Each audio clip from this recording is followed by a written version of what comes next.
Hello, hello, and welcome to the Tuesday Show. I am Jay Ruane, founder of FirmFlex, social media marketing for lawyers, as well as Ruane attorneys here in Connecticut. And with me, to my side, to my right, left, I can't tell which way it is on the screen.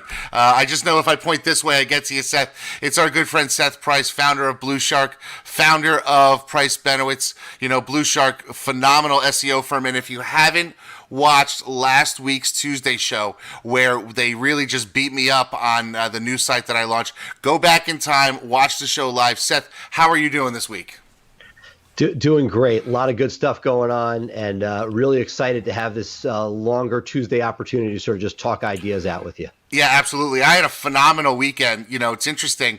It's something that I want to talk about a little. I actually got out of the house, got to see one of my favorite comedians of all time in a sort of a backyard setting. I think there was maybe 50 people there. It was awesome. So it was nice to get out of the house, have some semblance of normalcy. But the other thing I did this weekend, Seth, is something that has come up a lot in the forums that we're in, and I binge watched a show. And the show that I binge watched, I texted you about it, I think Saturday afternoon, and I said, oh, okay, you got to get in on this too. And it's a show called Undercover Billionaire. And I don't know about you, but I think it's a load of hooey. It's BS, man. And I know people love it, but I gotta say, you know, thumbs down for me. What was your initial take on Undercover Billionaire? Well, look, it's reality TV. You need to put the fact that reality TV is not reality. It's staged, it's produced, it is something that happens not in the natural environment. So if you go in thinking that this is somebody who showed up really with nothing in their life and $100 and a truck and a phone, yeah, you're going to be disappointed.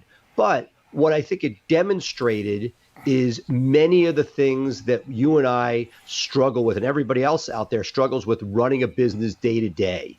It's the grit that it takes to get that off the ground.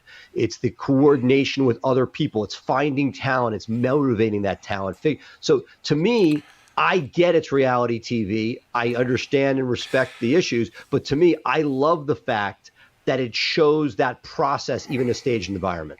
Yeah, but you know what? Here's my position on it. Okay, let's talk about how the show starts.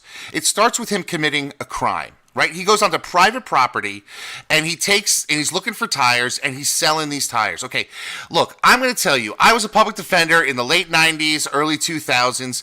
I represented guys who did exactly what he did, and they didn't get to start a business. They got they got sent with silver handcuffs to the jail.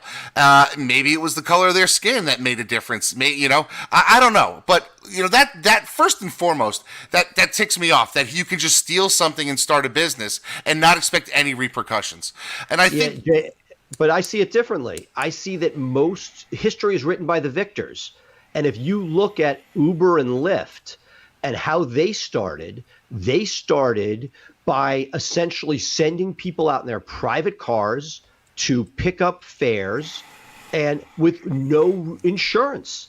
Right? If you drove your car around and pick up commercial passengers, your insurance is null and void. These are like missiles driving all over, cities. There was an awful New Year's Eve tragedy in San Francisco, and all of a sudden people are like, oh my God, what are we going to, this is completely illegal. In New York, a medallion was going for beyond seven figures.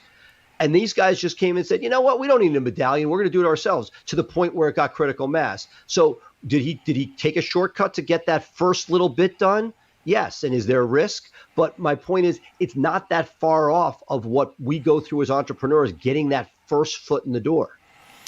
Okay. So I still have a problem with the fact that he funds his business by theft. Because if I tried that, you tried that, 9 times out of 10, we'd get locked up and you'd have a lot of problems. But let's talk about something else that I think really needs to be a factor in the conversation.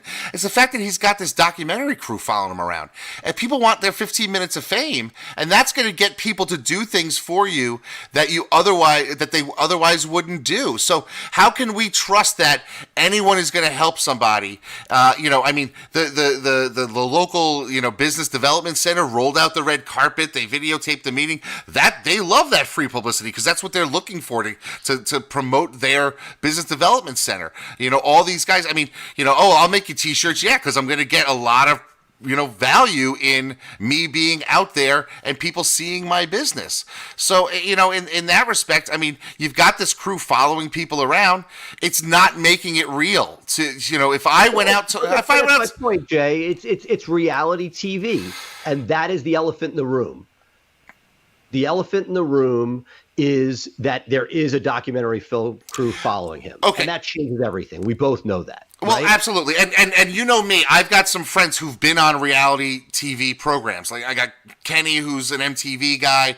I've got my friend Chuck, who was one of the finalists, right, in the first season of The Bachelorette.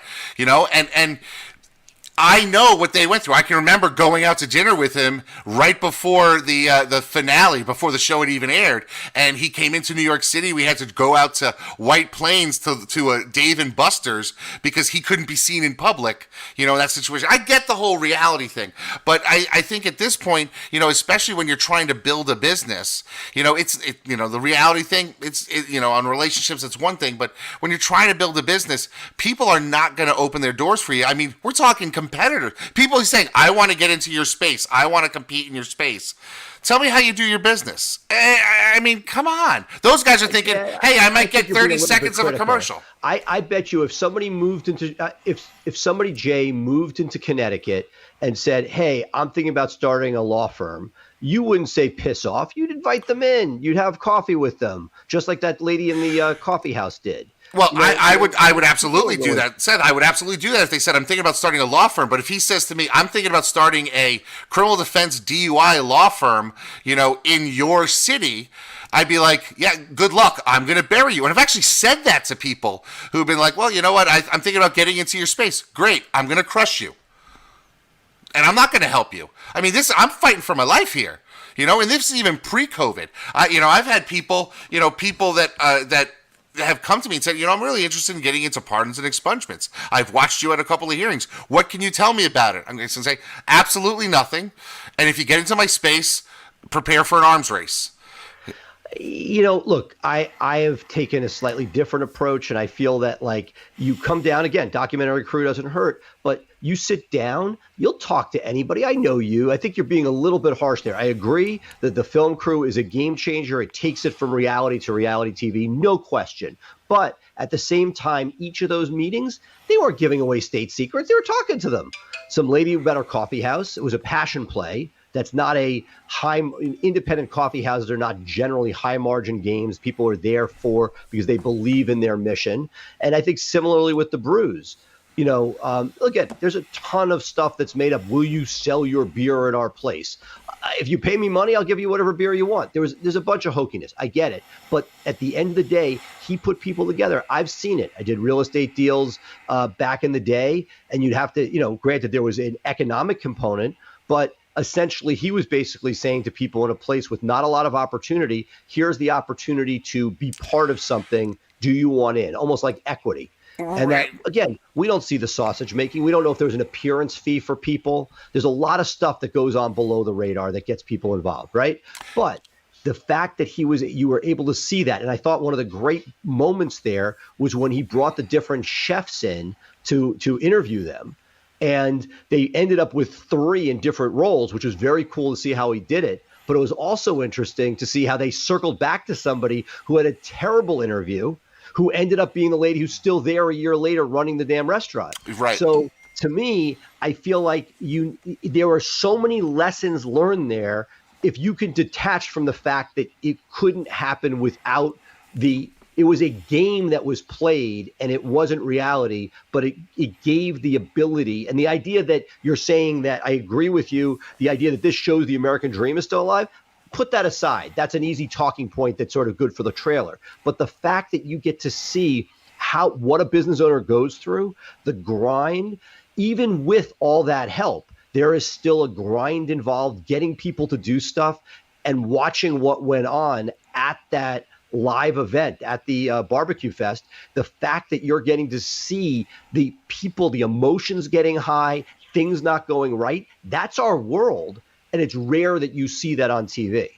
Well, it's definitely rare, and I will give you that. But I think one of the things that's missing from the conversation really is the fact. Well, there's two things that I think that I need to vent about, because I think it's probably what is forming my basis of opinion. Number one, he's got zero other responsibilities. At the time, he's got basically this 90-day window, and he's got no wife there, no kids there, no bills to pay, right? Like, he doesn't have a pre-existing credit card debt. He doesn't have other responsibilities. So it's basically he's starting from zero, not starting from negative. And that's not what most people who launch a business have, right? That's number one. He had health insurance. That was oh, yeah. I mean, come on. My deductible, I have a successful law practice, right? And I have a successful social media marketing agency. I have a high deductible health plan for my family. I got to spend thousands before, I can get what he got for $250. And the other thing, too, is that he came to this with years of business knowledge. Years of business knowledge that a lot of people starting a business don't have. I really think this show is like this ultra conservative propaganda piece that, the American dream isn't dead. Anybody can do this with $100 and heart. And so we can blame the people who can't do it because they were not able to do it. This guy basically, even though he started at 14 with nothing, he's got an MBA in the streets, right? So he's got he knows hiring and firing. He's a special guy. It's what you're saying is, and I agree, that like random guy can't necessarily do what he did. Fair enough. And look, clearly, even if you didn't have camera crews there, this is a guy who figured out a way to make a lot of freaking money. That's not nothing. So at some level, and we see this, look, there's a guy sitting in the White House right now. If you can get people to do things, you can manipulate a lot. And so, yes, there was a camera crew there, and it was an exercise. It's an exercise. 90 days, absurd, right? Going through these stuff. I mean, some of which are legal, how does he get a bank loan? How does he get a bank loan with no identity? You're right there. It's right there. Exercise. It could be hard money. No, but Jay, I'll give you that. Look, believe me, I was sitting there skeptical as well, and I don't disagree. I was yelling when he got the bank loan with no collateral and no time. But the truth is, they're hard money lenders at 20, with 15 points. That will lend you the money. That isn't so far-fetched. Buying a car on the side of the road, putting it through a car wash and selling it for 12x, that seems a little extreme to me. But again, it's the exercise that you're looking for opportunities. Is it that he just stumbled upon these and didn't have a producer go and check 12 car lots before they went so they could show you 3 and gets them? Yeah, I get it. Like any of those house buying shows, likely the person already bought the house and they're going back and they show you 2 others to make it look like it's dramatic. I get it. They're adding drama. But each and every one of those lessons, I've been there. I've flipped houses. I've had people freak out because of this and that. Paying people or they're going to leave. Those are people say they're going to come and they don't come. All of those, finding stuff, shockingly, you're buying a house without ripping the floors out and there's stuff underneath the wall, behind the walls or under the floor. Like, that is reality. That thinking you're going to make $40,000 on a house flip and you make 20. Those. Yeah, that was one of the few realistic things that I saw, that like he didn't make what he thought he was going to make. So like that. He did find a cash buyer that closed in 3 days for $75,000. That in a market where the market was 80 or 85.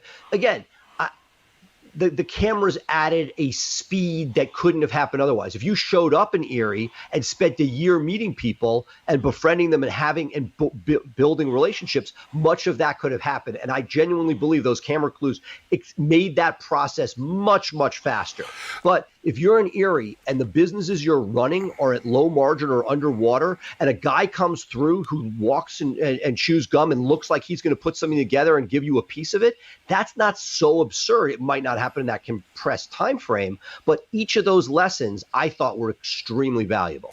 Okay, so I understand that there's some value, right, to understanding the business messages that he's putting out there. And one of the things that I think is truly valuable that I actually got from this, right, and it's something that we're actually going to work on this week in our firm, is the concept of a pivot. And it's one of the things that he did successfully, right? He's presented with a challenge. And I'll let you go on with the pivot in a second, but let's remember it's reality TV, and that pivot was probably scripted and never actually happened. But yes, the pivot is very important. But okay. Yeah, that's but okay. So here's the interesting thing, right? I think pivot and the ability to pivot is what differentiates a successful business owner or successful law firm owner versus somebody else. Because what we can do as entrepreneurial lawyers is see a problem and say, okay, how do I solve the problem? And not just say, I've hit a brick wall and stop.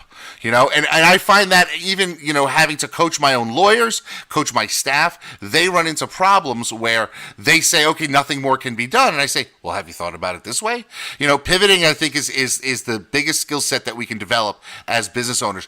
Two things. Number one, I sponsor a comedy festival that went offline as a result of COVID. They pivoted. They said, we can't do anything indoors. Let's throw backyard shows. And they're getting phenomenal artists coming up from New York City, and they're doing these sets that are just mind-blowing. I mean, I saw John Mulaney just basically get up there and start riffing, saying, I have no set material. I'm just going to talk about stuff and see what makes you guys laugh. And then he's recording it so he can turn it into something. That's amazing that I'm getting to see this, and I can only see it because this company, this comedy club, has pivoted, right?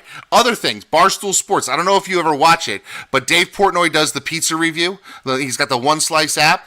He goes all over the country saying, this is good pizza, this is bad pizza. He pivoted hard, and now he's doing frozen pizza reviews, which is phenomenal. He stayed in his lane, but he found a way to actually keep giving the content out there. And so what I really want people to talk about is, what is your pivot, right?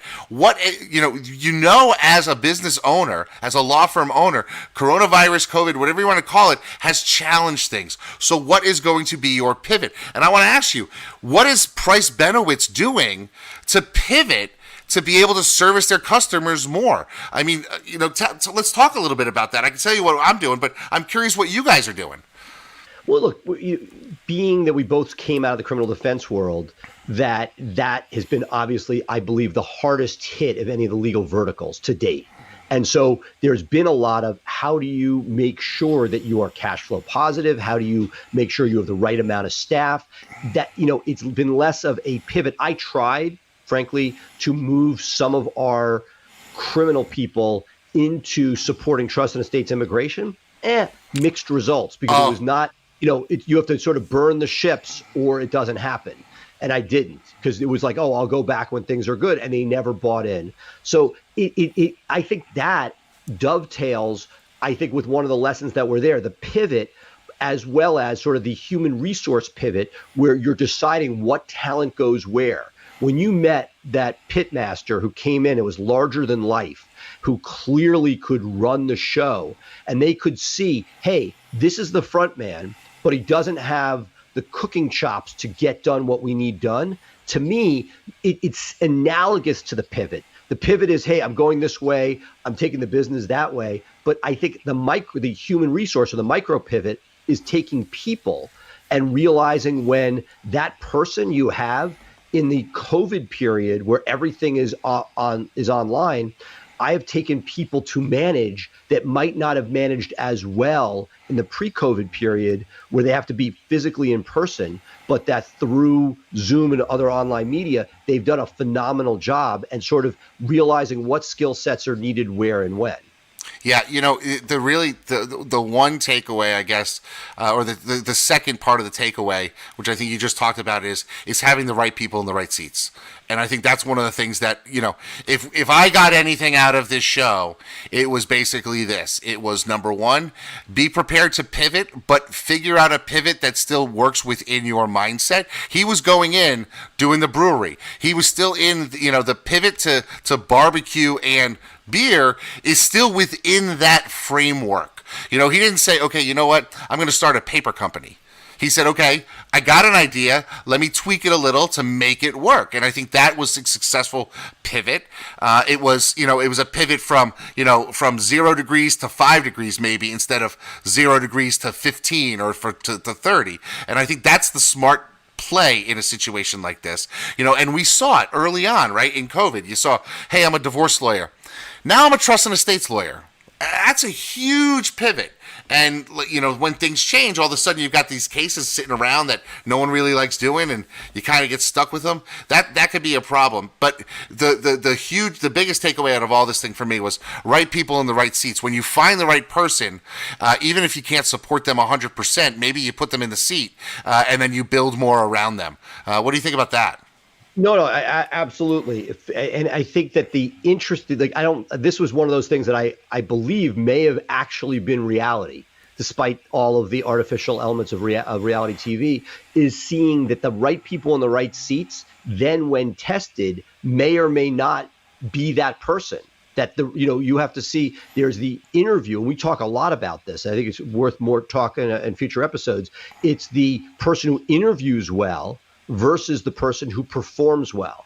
And that when you're looking at it and understanding when there is a time to make that pivot change, I thought that was one of the more interesting sort of like life lessons from this that did not appear to be scripted, that you had somebody who couldn't take the heat of running something, but that they were able to, and that you saw somebody's limit. And I feel like very often one of the things I struggle with as a business owner is understanding where somebody's limit is that they can't go beyond. We've had people take over management of a group, and then, as it scales, it starts to it crumbles too strong a word, but it starts coming apart.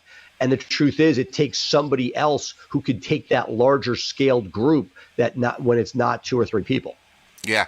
It's interesting. It's sort of like riding a wave, right? You're surfing and, the wave gets bigger and you got to stay on top of it, right? And so that wave keeps getting bigger and you keep going up and up and up and up. But if you get caught inside the wave, you're going to wipe out. And that's one of the takeaways I think people need to do, is that you have to recognize that you need to put more stuff underneath you and make sure you got the right support underneath you to be able to execute well. But overall, I still, to this day, and my verdict is 2 thumbs down. I'm going to say it. To me, I enjoyed it. I got to share it with my kids, and that to me was Billy Tarasco was a great sort of great idea. Billy, the idea that we were able to show a glimpse. Forget about whether it could happen or in reality. Forget about there's a conservative agenda trying to show you the American dream still alive. What I loved is I could give my kids a glimpse of to what we go through on a daily basis, and those different issues and trials and tribulations that are there for any entrepreneur. Yeah. See, now let's correspond. Let's take a little counterpoint on this, because I thought this show, right? But I love The Prophet. I love the show The Prophet, because you see Marcus Lemonis come in. He infuses a business that has the bones, the structure. Maybe the people are great. Maybe the people aren't great, but the business is good. And he develops something from that. I think from business lessons, you get a lot more out of his show than you would get out of this. And I really think it's conservative propaganda. I really do. I think it was put out there to make people who've built something of themselves say, "See, I can do it. This guy did it with $100. Everybody should be able to do it. We should look down on the people who can't." And look, and like most things, there are talking points that people have where you look at people. We see them in our industries where they say one thing, and you have to be able to say, you know what? It almost reminds me of Book of Mormon. You remember the end of Book of Mormon, where it becomes clear that they were not. It was all the things that they had made up in the religion were not true, and the people in the tribe, which I guess by today's standards we couldn't really even have the show fresh. It would be up, people would be up in arms. But the idea that no, we get it's an allegory. We get that. And that if you want to be in any religion, there are things you have to take a leap of faith. To me, this was, will you take a leap of faith in order to enjoy the ride? I don't like the fact they keep coming back to, oh, this shows anybody could do it. It was a broken, a tired talking point. If you can eliminate that and just see this as a business allegory, to me, it was an enjoyable ride. All right, so here's where we stand. Seth liked it. I didn't like it. I want to know what you thought about it. I want you to leave your comments down below. Let me know what your thoughts are. If you've seen the show Undercover Billionaire, if you haven't seen it, take a couple of hours. It's available on demand. Look, I'm going to tell you, I think overall, there's a couple of good points. I'm not going to say there are no good points in it. So you can definitely learn something. It's entertainment. It's definitely an entertaining show. What you find out if you watch the beginning of season 2, that one episode that they did, and I don't know if you saw that, was that the health, that type of thing. I don't want to give too much away, but that really sort of said, well, he was. I was impressed that he was able to do what he did, given the challenges that he faced at that time. So I won't give any more away, but it's very, very worth seeing. The few hours that you have to invest, I will definitely do that. But what we have now is our friend Ryan. And if you watched it last week, you got to see Ryan's review of 50 Cent's book. And Ryan's been doing some great stuff. He's sending me Slack messages. He's excited about all the different books that he's reading. So right now, Seth, we're going to bring in Ryan. We're going to do his segment called Just Book It with Ryan McKean. And then when we come back, we'll wrap up the show. And we won't go too long this week, so it'll be good. So stay tuned for a few short breaks, some messages from our sponsors. And then when we come back, we'll have Ryan McKean with his segment, Just Book It.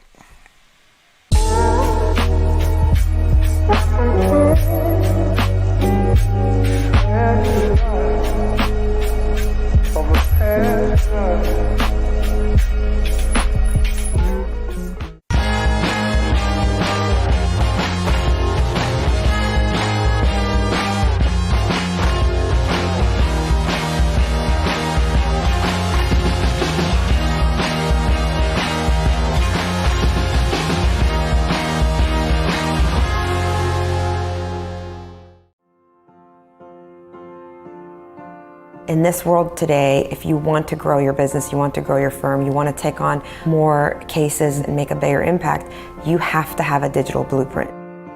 Statistically, throughout the time that we've been working with Blue Shark Digital, our law firm, the Atlanta Divorce Law Group, grew over 1,400%. They truly understand where we're headed and how we want to get there. I have a team in Blue Shark Digital that I feel like has my back.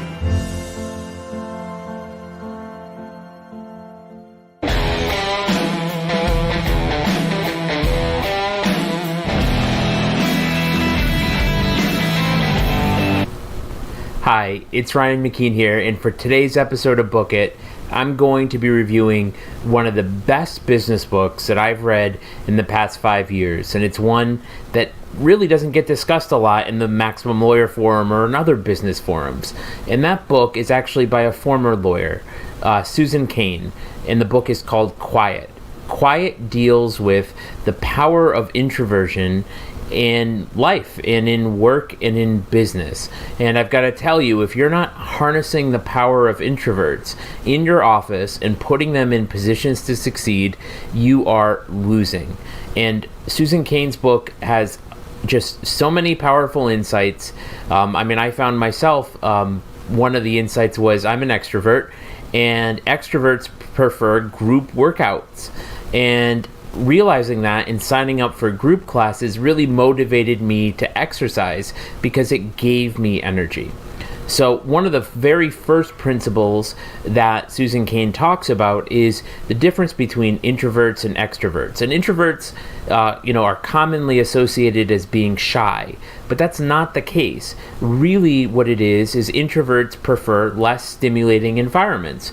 And the reason is that they get drained from being in environments that are overstimulating. So a casino, a concert, these kinds of events are overstimulating, and that exhausts them. For somebody who's extroverted, that gives them energy, and they seek those kinds of opportunities and thrills to energize them. So it's not a question of shyness or niceness. Introverts can be very social. Introverts can be outgoing on their own terms. So here's my 3 takeaways, from Quiet. The first is to recognize the power of introverts in your organization and in your life. Introverts are inherently sensitive, and I don't just mean emotional. I mean, they are sensitive to what is going on, and that's really, really important. Extroverts like me, we like to make decisions fast. We're willing to make decisions with limited information.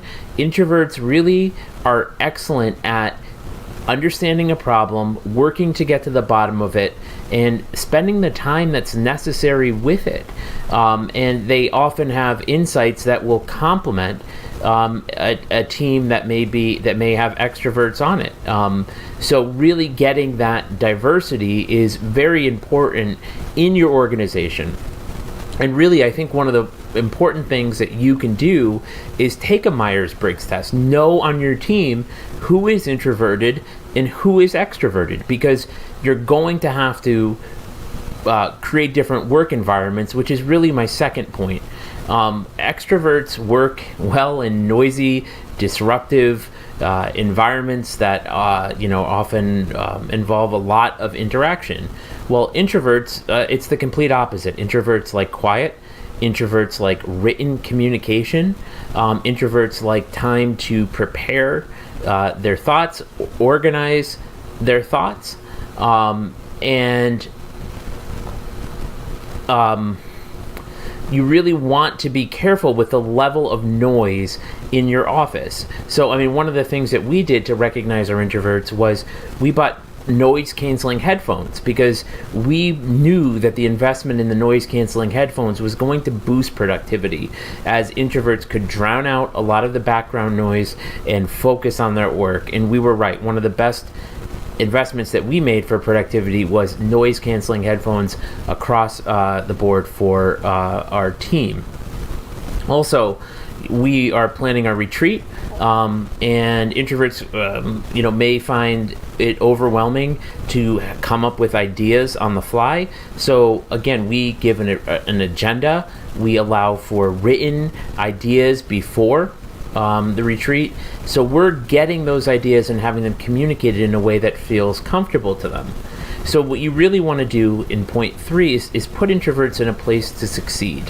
So give them their quiet time, give them their quiet space, respect what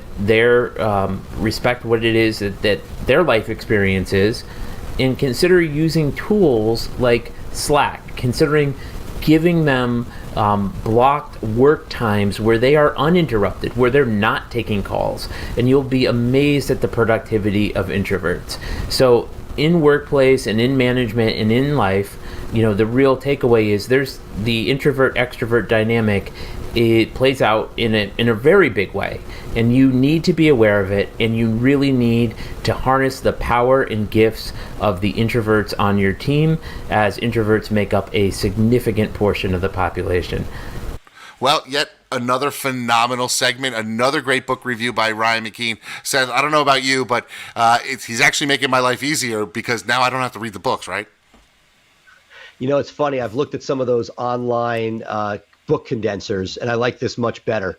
I'm trying to find, because there are so many books, and nothing bothers me more about a business book is when you read the whole thing and you realize there are 3 talking points, and it just, like, allegory wise, they're just going to keep rubbing. So the fact that we have a guy here like Ryan is just awesome. Yeah, it's been really great. So with that, we're going to end the show today. We want to remind you to tune in on Thursday, 3 p.m. Eastern, for our Thursday show, of course, Maximum Growth Live. We have another great show lined up for you.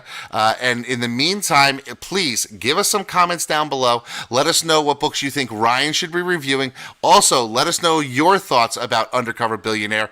And you can always follow us on any of the podcasting platforms, and also download our episodes on the Maximum Lawyer podcast. But for myself, Jay Ruane, this guy over here, Seth Price, thank you so much for being with us, and we'll see you again next time on another edition of Maximum Growth Live. Bye for now.